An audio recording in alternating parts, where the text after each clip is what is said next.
You find out your friend group made plans without you, or someone that you trusted is talking about you behind your back, or the other person you thought was your best friend is slowly making you feel smaller every time you hang out with them.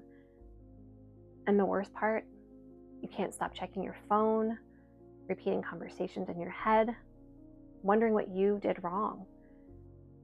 If any of that sounds familiar, this one is for you, because friend drama is real.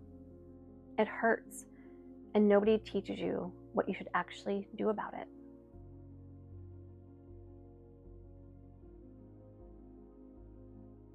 Hello, brave friend, and welcome to the Listening Place. Before we get started, I would like to introduce you to the star of the show, my co-host, Zelda Fitzgerald. She is my 2-year-old Cavapoo. She is my emotional support animal. She is my everyday companion, and we spend all of our time together. I hope she brings as much comfort as she does to me while you're visiting. Friend drama is hard. You have a friend who you think you can trust. Someone who you think you can tell everything to. And all of a sudden, things just go weird for no reason, or what you think is no reason. But here's the thing. This type of thing happens all the time. Relationships will always have some type of disagreements or misunderstandings. What you're going through is completely normal. So why does friend drama hurt? Well, interestingly enough, the human brain, regardless of the type of pain, whether it's mental, emotional, or physical, will interpret that pain as real, true physical pain. So when something is happening and you feel attacked or nervous or scared, your brain interprets that as a true and very real problem, and it causes major physical reactions. It's not being dramatic, it's biology. Your brain is interpreting what is happening as a physical threat. The pain of being left out is neurologically painful, which is why it feels so consumingly real. Staying up at night, rethinking what happened, why it happened, what you're going to do about it, they're due to the physical pain that you have been experiencing due to the drama. Just like in any relationship, drama and conflict is completely natural. It's very normal as relationships try to figure out where they're going or how they're going to be. When there's conflict, what you should really pay attention to is the pattern that you see over and over again. If something continues to happen, of course, that is a pattern. And that is certainly something that you should start to focus on if you realize that this keeps occurring. Understand that sometimes you might be wrong, or they might be wrong. It's never a question of how things go. It's a question of how you feel during or after the conflict. Do you feel calm, safe, or do you feel sad, heartbroken, or uncomfortable? Pay attention to those feelings during conflicts. They will tell you a lot more than you realize that they're able. One of the worst, but very common cause of conflict is gossip. Something to understand about gossip, or dealing with a person purposely excluding you, is that it is not about you. It is quite literally all about them. Gossiping, purposeful exclusion, manipulation, these are all things called relational aggression. And it's more common in relationships than you might think. These types of behaviors are patterns for certain types of people. Have you ever had a friend who gossiped about seemingly everybody else, and they always told you the tea about others? I can guarantee you that same person who is gossiping about others to you are gossiping about you to other people. Again, this is the behavior of the other person and has absolutely nothing to do with who you are as a person. Understand that any gossip that's happening is not because you are unlikable. It's because the person who is doing it is repeating a pattern of intentional manipulation, intentional gossip, and intentional exclusion. So, what can you do about this type of drama to protect yourself? Ultimately, the most important thing is to ensure that you are protecting yourself. One of the best ways to do this is to wait before you respond to the person or people involved. I know that sounds difficult to do, but when things start happening, especially over text message or group chats, you immediately respond with anger, hate, or frustration. You type out a paragraph of all of your thoughts and feelings trying to defend yourself. Because remember, you're hurt. Your brain thinks it's physically attacked, when really what you should be doing is stepping back, giving yourself time to really think about what is happening, and then respond when your body and your brain are calm and you have the ability to think rationally. You have every right to do this because remember, you are protecting you, not them.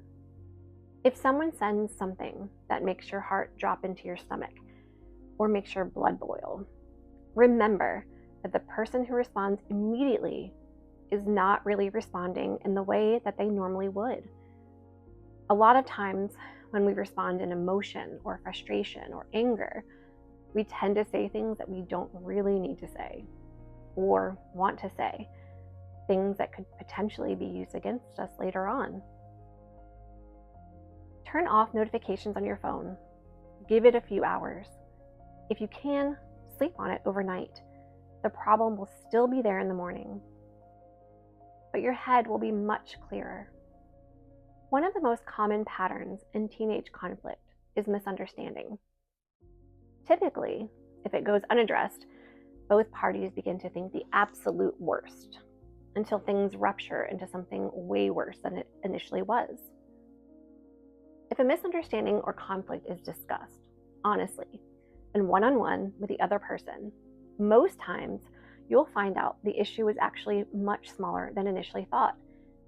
If something happens with a friend, the most powerful thing that you can do is to go directly to them and ask, "What's wrong? Did I do something to upset you? How can we fix this?" This one move with just one other person and yourself will resolve or could potentially resolve your conflict much faster than any other way.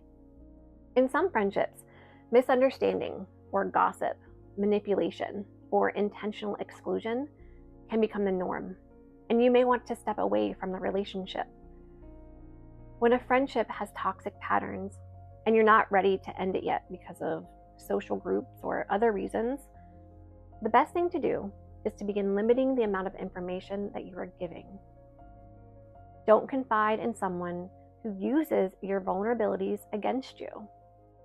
And don't share information with a person who you know will spread it around to other people. You don't have to make a dramatic exit. You can just quietly start backing away. You can simply share less, engage less, and quietly protect yourself until you can figure out what you're going to do. You don't always have to have a big blow up at the end of a friendship. Sometimes it can just end quietly. Sometimes you just stopping giving information, especially information that can be used against you. Keep things light. You're not being fake. You're just protecting yourself.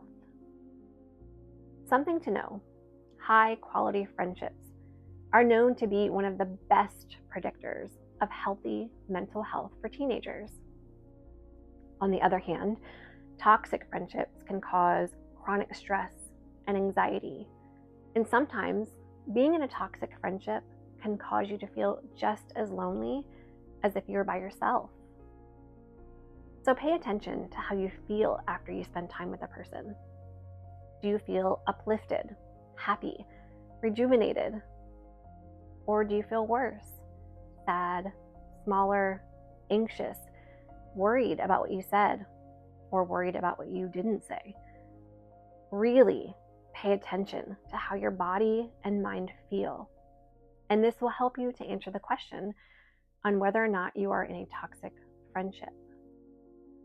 Really strong information to have is that when you have a conflict in a friendship, one you can resolve, you will have a much stronger friendship for it now and into the future with others.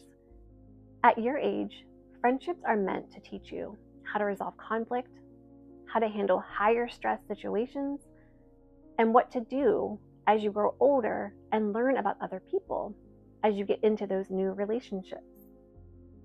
The goal isn't to avoid drama, but to figure out how to handle it. The bravest thing to do in a friendship is almost never to be dramatic. It's to be calm, quiet, and direct. Spending a day or an entire week overthinking or stressing out about a conflict is not good for your body. It's not good for your mind, and it could have all been resolved with just one simple message or paying attention to how people make you feel and patterns of behavior that you may notice.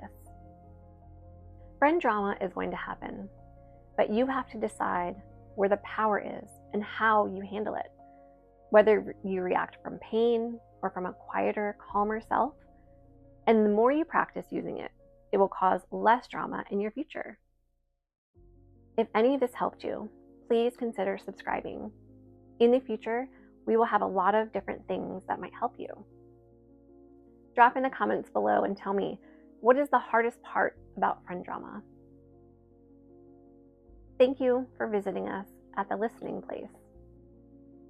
Remember who you are, remember what you stand for, and return with honor.